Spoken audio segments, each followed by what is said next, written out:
bağrında yaşam geçen. Əlvan saray, güllü bağlı, gəl aynə bənd var. Neçə dadağı şəkər, söhbəti qəlb var idi. Neçə incə və gözəl, zülf kəmən var. Yox, daha nağıldır. İtdi, batdı, dağıldı. Mənim şirin qatım, mənim ürkəcəm. Xocalım, ay xocalım. Ağzından alov saçan silahlar yüksəlir. İştahlar, nəfəslər, tamaqlar yüksəlir. Bağışlanmaz, yuyulmaz günahlar yüksəlir. Göydə Allahı danan Allahlar yüksəlir. Heç Allah götürər qisasını cəzaları. Xocalım, ay xocalım. Neçə ki yer üzündə yamanlar pislər yaşar.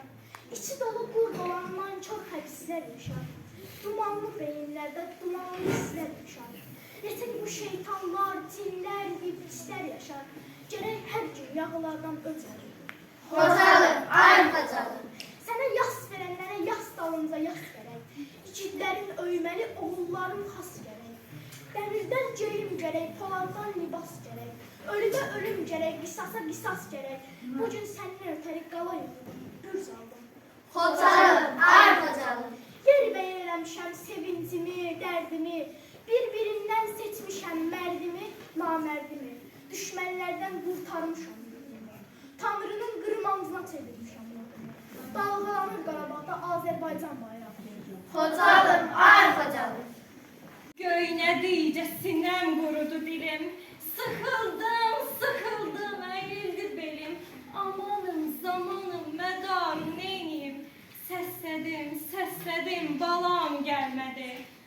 Döyünür, az qala çıxır ürəyim. Gümanım sənədir, səndən diləyim. Yaradan, kömək olun qurbanım. Yolları istədim, balam gəlmədi. Sərvət, şöhrət, mənim nəyimə gərək? İndi göz yaşlardı mənim üçün çörək. Od vurdu, yandırdı yurdumu fələk. Ağladım, sızladım, balam gəlmədi. Ağladım, sızladım, balam gəlmədi. Dalğalanmış Qarabağda bugün zəfər bayrağımız. Heç vaxt yerdə qalmayacaq axıdılan qanlarımız. Düşmənlərdən təmizləndi dədə-baba torpağımız. Canlarını fəda edən şəhidlərin ruhu şaddır. Xəbər olsun mübarizə, Qarabağ artıq azaddır.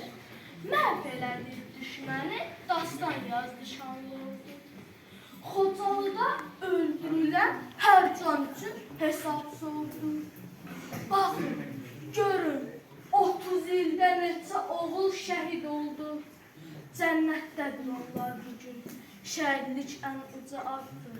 Deyin Polada Şəşbaba, Qarabağ artıq azaddır. Qarabağ Türk torpağıdır, yenə elə qalacaqdır. Qarabağa göz dikənlər başlarından alacaqdır. Şanlı ordum yenilməzdir, daim zəfər çalacaq.